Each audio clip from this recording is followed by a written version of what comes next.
Bonjour, donc on va poursuivre notre série de vidéos sur les automates. Alors, donc on est au niveau de la transformation des automates. Donc la transformation des automates consiste à transformer un automate généralisé vers un automate de simple déterministe. Donc on a déjà vu une étape de cette transformation dans la précédente vidéo. Alors, juste pour se situer, d'abord on va se poser la question pourquoi on cherche à faire cette transformation. Alors, on va juste illustrer l'intérêt de cette transformation, d'utiliser les automates déterministes à travers la reconnaissance des mots A1, A2 jusqu'à un mot de langue N. Alors, dans un automate déterministe, lorsque je veux reconnaître ce mot-là, donc on démarre toujours à partir de l'état initial. Donc, dans l'automate déterministe, lorsque je veux lire A1, donc, soit, rappelons que dans un automate déterministe, il y a au plus une transition pour chaque lettre. Donc, soit que vous avez une transition qui permet de lire la lettre A1, soit que vous n'avez pas. Donc, si vous ne l'avez pas, ça veut dire que vous avez un blocage, et donc ça veut dire que vous ne pourrez pas lire le mot, parce qu'il n'y a pas d'autre possibilité. Maintenant, si je peux lire la lettre A1, donc je vais transiter vers l'état suivant, et je vais chercher à lire le reste. Le reste, donc, c'est A2. Donc, la même chose, au niveau de cet état-là, s'il y a une transition qui permet de lire A2, on va pouvoir le lire. Sinon, s'il n'y a aucune transition qui permet de lire A2, puisque au niveau de chaque état, on a au plus une transition pour chaque lettre. Donc, si la transition n'existe pas, on va dire que le mot n'est pas reconnu. Maintenant, s'il y a une transition qui permet de lire A2, on va transiter vers l'état suivant. Donc, ainsi, de proche en proche, jusqu'à ce qu'on arrive au dernier symbole. Donc, si au niveau d'une étape donnée, on n'a pas de transition qui permet de lire un symbole du mot, on va pouvoir dire que le mot n'est pas reconnu. Maintenant, si on arrive à lire tous les symboles du mot et on arrive vers un état, maintenant, si cet état-là est final, le mot sera reconnu. Si l'état en question n'est pas final, le mot ne sera pas reconnu. Ce qui n'est pas le cas dans un automate non déterministe ou généralisé. Donc, dans un automate qui n'est pas déterministe, lorsqu'on, par exemple, on revient en arrière, lorsqu'à un moment donné, par exemple, imaginez qu'au niveau une fois qu'on a lu la transition A1, je veux lire la transition, le symbole A2, et que je ne trouve pas au niveau de cet état une transition qui permet de lire A2. Je ne vais pas déclarer tout de suite que le mot n'est pas reconnu, parce que je vais revenir en arrière au niveau de l'état initial dans ce cas-là. Peut-être qu'au niveau de l'état initial, il y a une autre transition qui permet de lire le premier symbole. Rappelons que dans un automate qui n'est pas déterministe, on peut avoir plusieurs transitions issues du même état par la même lettre. Donc, par exemple, donc, au niveau de l'état initial, je peux avoir plusieurs transitions par A1 qui mènent vers des états différents. Donc, il faudrait explorer toutes les possibilités et donc faire des retours, ce qu'on appelle des retours arrière. Par exemple, imaginez que j'ai exploré la deuxième possibilité qui permet de lire A1. On va pouvoir trouver une transition qui lit A2. Au niveau, maintenant, une fois qu'on a lu A2, on cherche à lire le troisième symbole. On ne trouve pas, encore une fois, la transition qui permet de lire le troisième symbole. On ne va pas dire tout de suite que le mot n'est pas reconnu. On va faire des retours arrière. On va regarder au niveau de l'état précédent, est-ce qu'il n'y a pas une autre transition qui permet de lire A2, et ainsi de suite. Donc, c'est ça, le retour arrière. On revient à l'état précédent pour explorer les autres possibilités. Et donc, une fois qu'on a exploré toutes les possibilités et qu'on n'a pas trouvé une façon de lire notre mot, là, ou bien qu'on a pu lire le mot et on est arrivé vers un état qui n'est pas final, on dira que le mot n'est pas reconnu. Mais on ne pourra pas le dire dès le début. Donc, c'est pour ça qu'on cherche toujours à rendre un automate déterministe. Alors, rappelons que cette transformation se fait en deux étapes. D'abord, on transforme un automate généralisé vers un automate simple. Cet automate simple peut être déterministe ou non déterministe, et c'est ce qu'on va voir juste après dans cette vidéo. La deuxième étape, qui a été présentée précédemment, au niveau de la vidéo précédente, consiste à transformer l'automate simple vers un automate déterministe. Donc, comment on transforme un automate simple? Rappelons qu'un automate simple, dans un automate simple, la lecture se fait lettre par lettre, ce qui n'est pas le cas dans un automate généralisé où la lecture se fait par des mots. Donc, on va voir justement donc, cette première étape de transformation qui consiste à transformer un automate d'état fini généralisé vers un automate simple. Alors, voilà le résultat formel donc, qui affirme que pour tout automate fini généralisé, il existe un automate simple équivalent. Équivalent, ça veut dire quoi? Ça veut dire que les deux automates ont le même langage, reconnaissent le même langage. Le langage reconnu par l'automate généralisé, c'est exactement le même que l'automate le langage reconnu par l'automate simple équivalent. Alors, le principe de la construction, on va le présenter en deux étapes. Il est simple. La première étape consiste à éliminer les transitions de longueur strictement supérieure à 1. On obtient un automate partiellement généralisé. Partiellement généralisé, pourquoi?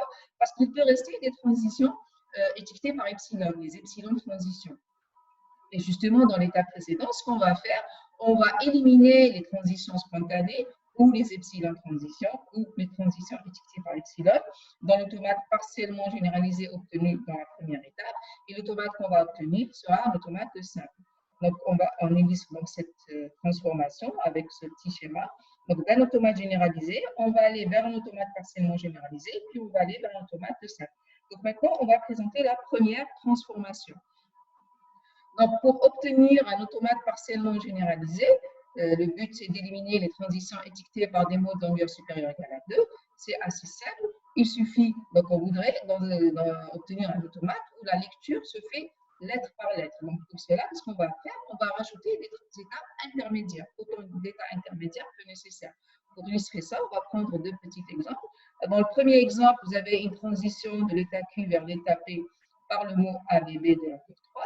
Et donc, si je voudrais avoir maintenant une lecture lettre par lettre, je vais ajouter deux états intermédiaires, Q1 et Q2, qui vont permettre de lire, donc maintenant, lettre par lettre. Donc, on lit la lettre A, puis la lettre D, puis la lettre B.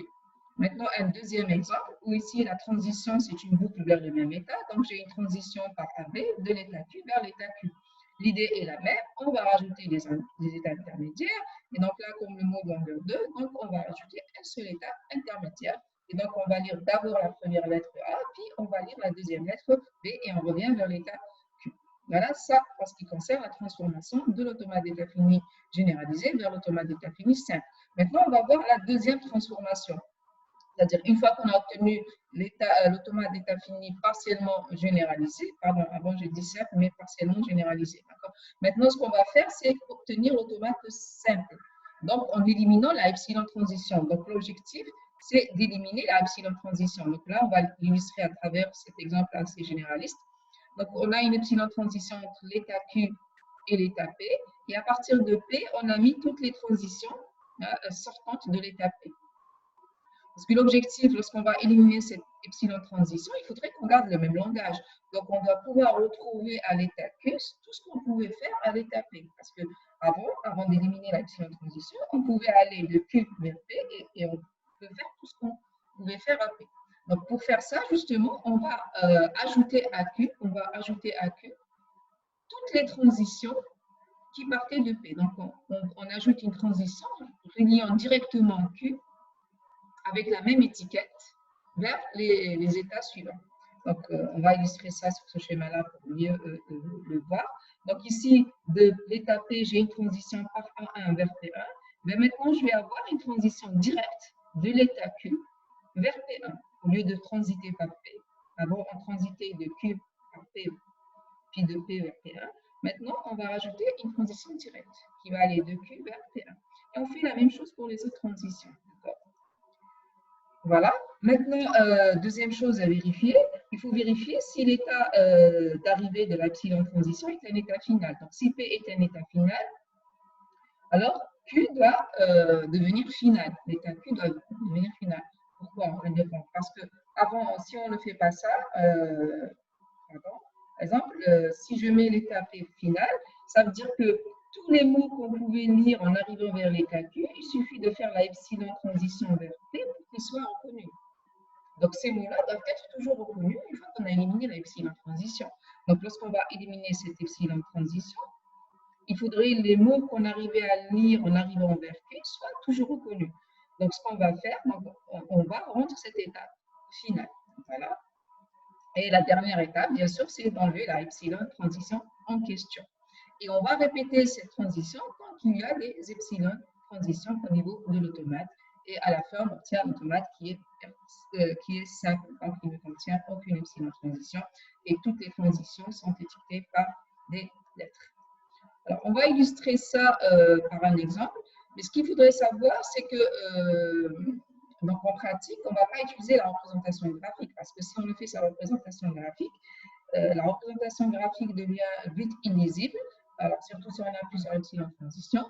Donc, ce qu'on fait, on le fait sur la table des transitions. Et pour cela, on rajoute une colonne pour la epsilon transition. Donc, vous voyez ici, j'ai les deux colonnes pour A et B et j'ai une troisième colonne pour epsilon pour pouvoir mettre les epsilon transitions de l'automate.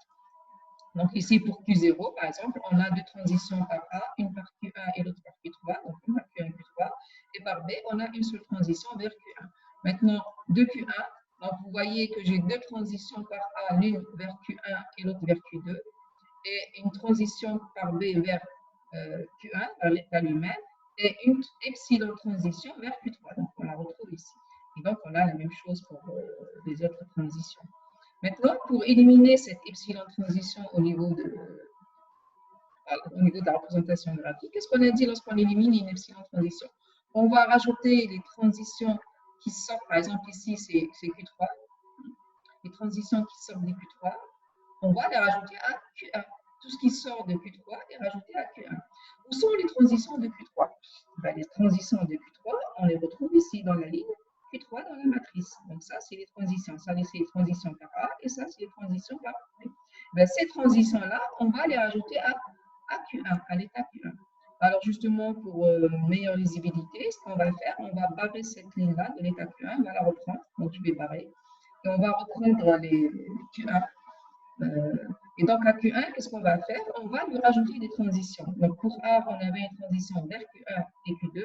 On va lui rajouter des transitions.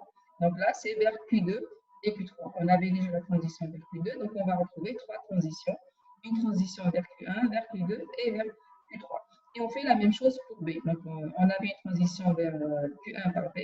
Et dans Q3, on a une transition par B vers Q2. Donc, maintenant, au niveau de Q1, on aura deux transitions, l'une vers Q1 et l'autre vers Q2. Q3 étant finale, n'oubliez pas, donc Q1 va devenir aussi finale. Voilà. Donc, et puis, on peut maintenant illustrer donc, cette matrice par la représentation graphique. Donc, vous voyez que dans la représentation graphique, on n'a plus, donc ça, c'est l'automate simple obtenu. On n'a plus la epsilon transition. Donc, au niveau de Q1, on a mis donc les transitions qu'on avait au niveau de Q3. Et bien sûr, sans oublier que Q1 devient final. Voilà. Donc, une fois qu'on a fait ça, on vérifie si notre automate, il est simple. On vérifie est-ce qu'il est déterministe, est-ce qu'il n'est pas déterministe. Donc, s'il est déterministe, c'est bon, c'est terminé. Mais s'il n'est pas déterministe, il faut le rendre déterministe, comme on avait vu dans la précédente vidéo. Donc, pour cet automate, vous remarquez donc qu'il n'est pas déterministe, puisque au niveau, par exemple, déjà de l'état Q0, hein, au niveau de l'état Q0, on a deux transitions par l'une vers Q1 et l'autre vers Q3. Donc, il faudrait dans une étape suivante, rendre cet automate déterministe. Donc, c'est à vous de le faire.